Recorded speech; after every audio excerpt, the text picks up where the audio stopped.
As we celebrate Black History Month, I'd like to highlight one of the greatest lives ever lived, and a man that should be discussed as having had one of the richest lives in American history, the great Paul Robeson. Born before the turn of the 20th century, Paul Robeson was just the third black person ever to attend Rutgers University, and despite dealing with rampant racism while he was there, he was a two-time All-American football player, considered by Walter Camp to be the greatest defensive end ever at the time. He was also his class valedictorian. In the 50 years that followed, Mr. Robeson went to Columbia Law, became a central figure in the Harlem Renaissance, was one of America's most renowned stage and film actors, advocated for civil rights domestically and abroad, was surveilled and harassed and blackballed by the FBI and his own government, had his rights to travel stripped and then restored by the Supreme Court, became a newspaper publisher and recorded nearly 300 songs. Paul Robeson, one of the most important and oft forgotten Americans to ever live. Here, now. So. Yeah! You're excited. Well, the Lakers are Key's team, but what was your reaction when you heard the news, Paul? I mean, initially I was in shock and I didn't believe the news. You know, like I was telling y'all earlier, I was having dinner, finishing up dinner, and the guy came out with my phone. What do you think about the Luka news going to the Lakers? And I'm just looking like, man. You don't let me like, if you don't let me do, like, get away from me, man. Like, what is you? I'm thinking this is a fan want an autograph or something. And then I look, my phone pop up, Luka to the Lakers. I'm like, that's fake news. So it took me a minute for it to register because I was like, I've never seen a player in their prime in the MVP talks every single year get traded. Coming off of a finals. Coming off of the finals appearance at 25 years old. That's just something that's never happened in NBA history unless I just don't know the history, and I'm pretty sure I know the history, but this just never happened. So when it sunk in, I was shocked. And I was just like, why would the Lakers or Dallas do this? Why would Dallas do this than anything? What was your reaction? I was at an event, and I was actually at an event with a couple former Laker players. And we was all talking, obviously, and by then I'm a couple in. So when they was like, yo, Key, what you think? And I'm like, Paul, I'm looking at it. I'm like, man, this is some cap, man. This don't even make no sense. This ain't. And so then I gave them back their phone. I had to go to my phone, and then I had to start, searching some sites. I'm like, oh, damn. It's really real. It said, oh, for real. So I started asking them about what they thought, because both are former coaches, both are former players. So I'm asking them, and they was giving me the insight. I'm like, okay. So then I reached out to somebody in Dallas that I know, and then they gave me the whole backstory. And I'm like, okay, so it makes all the sense in the world. Now I get it. I get exactly why they would do such a thing. You feel like sharing the backstory? Oh, I didn't know if he was going to tee something else up, but yeah, the backstory is that, first of all, they already gave him the $200-something million, right? They feel like within and around the little organization, they feel like they didn't want to go back at the 3-something number to get what they've been getting out of him. They can't win a championship team like that with his style of play. And then they said, he was starting to just be difficult to deal with. And I think at that point, Nico was like, you know what, man, I'd rather move him right now because I got to move him, because otherwise we're going to be going back and forth over this, and I'm not willing to pay him $300-something million to give me exactly what we've been able to get out of him. Yeah, I, too, was out at a charity event, and people were asking me what I knew about it, and I was getting my own little pings and information as well. But I feel like we don't really have the whole story yet, because stars are difficult. Somebody being difficult to deal with is not enough to let go of a 25-year-old in his prime, generational, international superstar that is a 5-time All-NBA player, and you guys were just in the finals last year. Well, of course it's to something. say that you don't feel like you can win a championship with him, what's closer than getting to a championship? What's closer than getting to the NBA Finals? Like, obviously, you want to win, but you just went to the NBA Finals. Like, so there has to be something more to it. To me, it's going to always be something. Then it's just, okay, we think he should play a little bit more defense, and he's a little out of shape. Like, out of shape, he still got you to the NBA Finals. Yeah. Out of shape, he still was a 5-time All-NBA player. Out of shape, he's 25 years old. He's still not even entered, really, into his prime. Well, so, if you go back to last year, when they were making a run for the NBA Finals, they continued to try to police him for his behavior with the officials. They actually had, like, real conversations and sitting down and having other players have to come in and kind of tell him, say, hey, man, you got to chill. But I think it's just something that just continues to keep boiling over and over. It's not one incident. This is a long history of incidents with him, to the point where I believe they just said, you know what, we'd rather cut our losses now in this situation than to move forward and have this same thing. And I understand, yes, 25. I mean, but Key, like, incidents. I mean, what do you mean? Like, he hasn't had a thing like, say, for instance, John Morant had an incident off the court. He's had nothing off the court. Like, not anything off the court. I'm speaking on his image. I'm speaking on court, in locker room, in organization. That's what I'm talking about. I'm not talking about off the court. Okay. Because we obviously know he hadn't had any incidents off the court, but the constant officials, going at the officials. You mentioned not looking as, ripped up as they might want him to be. I mean, I don't need him to have muscles. I think they feel like he's coming into camp out of shape and he's not taking care of his body.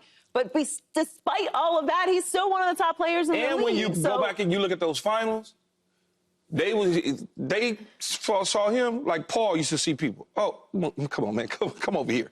It just that is a problem. Yeah, they were going at him. That's a problem with coaches and front office people. But all of those things being the case, but you can't fix that. That's the issue. Well, we're going to fix it here in L.A. But we are. We're going to fix it, but. My thing is, I've been letting this sink in all weekend. I woke up this morning, I watched every single sports show talk about this, and I still haven't heard one great reason to trade Luka. Right. I heard practice, overweight. I heard injuries. He's not showing up. At the end of the day, it's the finished product on what you put on the court that matters at the end of the day. Because at the end of the day, this guy has been to the conference finals. He's been to the NBA finals. Right. He's been first team All-NBA in five times. 5 times. Yeah. 5. And I'm trying to figure out, I don't care. He hasn't been disruptive in the locker room. I haven't heard that. He hasn't had any off-the-court issues. I haven't heard that. So we're over here nitpicking because they said the guy is out of shape. Well, listen, if you give me a guy who's out of shape that's giving me 28 a game, 9 rebounds, get me to the NBA Finals, he took a 5th seed to the finals. So that means he brought a team that really wasn't all that of a contender and made them contender.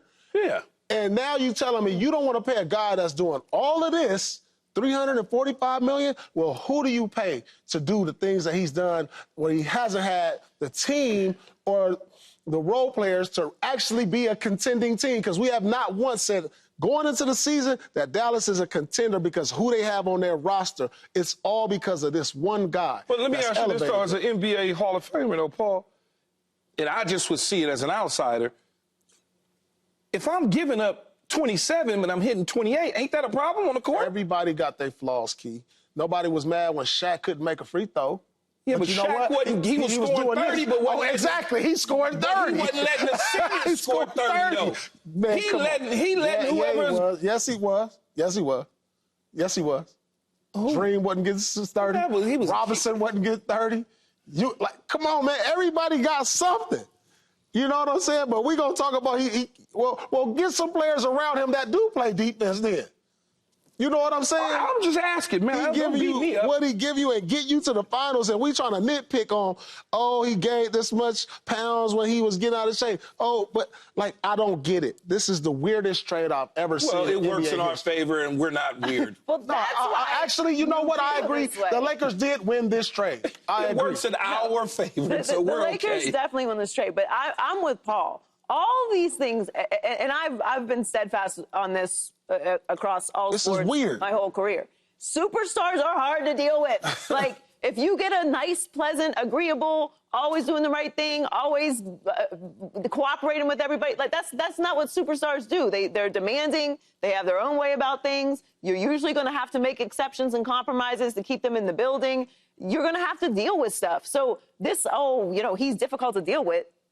Who gives a bleep if he's difficult to deal with? Look at the production. To Paul's point, you were in the NBA Finals last year. You don't want to pay $345 million. Who are you paying to do that? You know what they're doing? They're looking at, and some things come to mind. And I know Nico Harrison, who's the GM for Dallas, right? I can see him saying, but the thing is, when you're a franchise player and you're willing to give out this money, it goes beyond the court. They want you to be at charity events. They want you to be the face in the community. And maybe Luka's not all of that. Maybe he's not all of that. But then, knowing Nico worked with Kobe at Nike. He worked with LeBron. And he saw them at Olympics. He's been to their practices. And he says, man, he knows what greatness looks like. And no doubt about it, behind the scenes. And he's probably saying, you know what, I don't see him, winning with this style, or, he don't got the same LeBron or Kobe, because I saw how they worked. And, when you've been with those guys and you saw them come up and become who they became, Kobe and LeBron, who am I speaking with Nico, he probably saying, Luka, I don't know, long run, potentially, he can get to that level because he don't got this type of work ethic right here. And that may be true. And so he's like, am I willing to give a $345 million investment when he don't do all this stuff, when I saw this firsthand? But that's the same thing. That's the same thing as in the building. You're not doing everything that is required of you. But at the end of the day, we're in an era to where there's low management. You don't practice as much. Everything is catered to the players. Of course, you're going to fall into a situation to where you kind of lay back. It ain't forced on you no more. But it doesn't take away what his production has been. No, that's his why we're production happy to have him. has said top 5. His production that says, I earned this money based on what I do on the court. Because at the end of the day, it's about, when we say this all the time and across all sports, well, you lost in the first round, or you can't get us to the finals. He's got you to the finals. He's got you. His career is sort of like Joe Burrow's.